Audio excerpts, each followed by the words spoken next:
হাওড়া জেলায় সার্বিকভাবে কি পরিস্থিতি এই রেমাল ঘূর্ণিঝড়ের তাণ্ডবে, সেখানে কোন কোন জায়গা সমস্যার মধ্যে পড়েছে সে বিষয়ে বিস্তারিতভাবে জানবো। আপনাদের জানিয়ে রাখি, আমাদের সঙ্গে রয়েছেন আমাদের প্রতিনিধি জগন্নাথ সামন্ত। জগন্নাথ, সার্বিকভাবে হাওড়া জেলার কি পরিস্থিতি?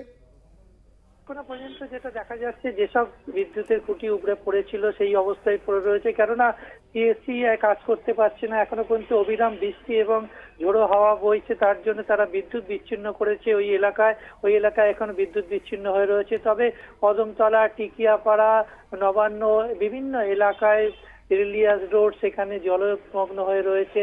মানুষজন ঘর থেকে বেরোতে পারছে না, ঘরের মধ্যে জল ঢুকে গেছে।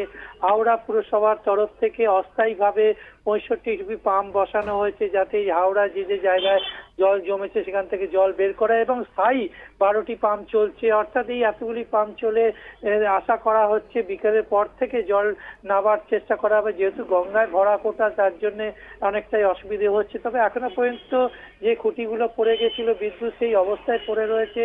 সিএসসি লোকরা বিদ্যুৎ বিচ্ছিন্ন করে তারা কাজ করার চেষ্টা করছে, কিন্তু এখনো অবিরাম বৃষ্টি পড়ছে এবং ঝোড়ো হাওয়া, তার জন্য তারা এই কাজ করতে পারছে। তবে হাওড়া পুরসভার সমস্ত কর্মীরা নেমে পড়েছে পথে। যেখানে গাছ পড়ে গেছিল সেই গাছগুলি কেটে সরিয়ে ফেলার চেষ্টা করা হচ্ছে।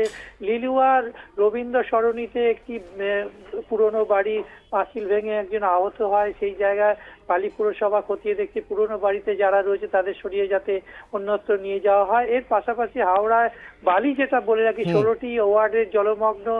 বেলুর স্টেশন রোডে যে সাবওয়ে আছে সেখানে পুরোপুরি জলমগ্ন, মানুষজন নিচে দিয়ে যেতে পারছে না, লাইনের ওপর দিয়ে বিপজ্জনকভাবে পারাপার করা যাচ্ছে। অর্থাৎ আজকে এখনো পর্যন্ত সম্ভব হচ্ছে না হাওড়া পুরোপুরি জনজীবন স্বাভাবিক করার, এখনো পর্যন্ত বিধ্বস্ত হয়ে রয়েছে। বিভিন্ন ঘরে জল ঢুকে গেছে। পুরসভার তরফ থেকে শুকনো খাবার, তেরপল দেওয়ার ব্যবস্থা করা হয়েছে।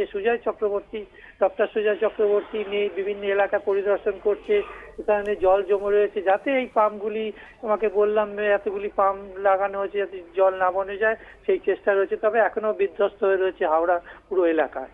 ধন্যবাদ। আমাদের সঙ্গে ছিলেন আমাদের প্রতিনিধি জগন্নাথ সামন্ত।